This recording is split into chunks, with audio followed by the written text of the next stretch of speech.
রাধে রাধে। ওম নমো ভগবতে বাসুদেবায়। ওম নমো ভগবতে বাসুদেবায়। ওম নমো ভগবতে বাসুদেবায়। শ্রীমদ্ ভাগবত চতুর্থ স্কন্দ পোষণম প্রথম অধ্যায় মনু কন্যাদের বংশাবলী। শ্লোক 57। সুয়ম স্থিতি ব্যতিকর উপসময় সৃষ্টান সত্যেন সুরগণান নুমেয় তত্ত্ব দৃশ্যাদ্ব্র করুণেন বিলুকনেন যৎ শ্রীনিকেতম অমলম শিপতারবিন্দম। অনুবাদ: বিশুদ্ধ প্রামাণিক শাস্ত্র বেদের দ্বারা যাকে জানা যায় এবং যিনি জড়জগতে দুঃখ দুর্দশা নিবৃত্তির জন্য শান্তি এবং সমৃদ্ধি সৃষ্টি করেছেন, সেই পরমেশ্বর ভগবান দেবতাদের উপর তার কৃপাপূর্ণ দৃষ্টিপাত করুন। তার কৃপাপূর্ণ দৃষ্টিপাত লক্ষ্মী দেবীর আলয় নির্মল পদ্মের সৌন্দর্যকে অতিক্রম করে। শ্লোক 58। এবং সুরগণৈস্তাৎ ভগবন্তাববিষ্টুতৌ লব্ধাবলোকৈর্যতুরর চিতৌ গন্ধমাদনম।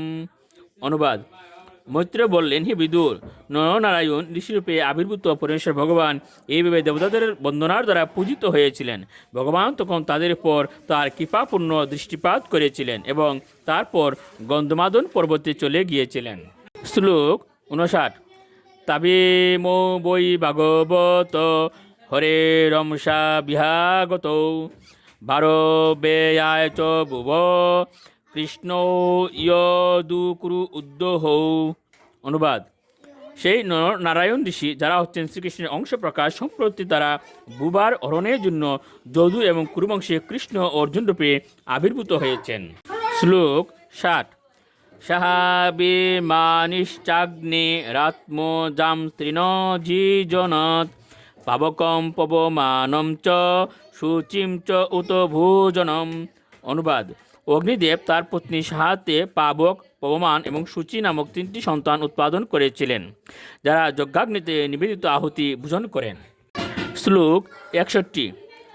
তৈব অগ্নয় সমববন চত্বারিংশচ্চ পঞ্চচ ত এ বৈকুণ পঞ্চাশৎ শাকম পিতৃ পিতামহয়। অনুবাদ: এই 3 পুত্র থেকে 45 বংশধরে জন্ম হয়েছে এবং তারাও হচ্ছেন অগ্নিদেব। পিতা এবং পিতামহ সহ অগ্নিদেবের মোট সংখ্যা 49। রাধে রাধে।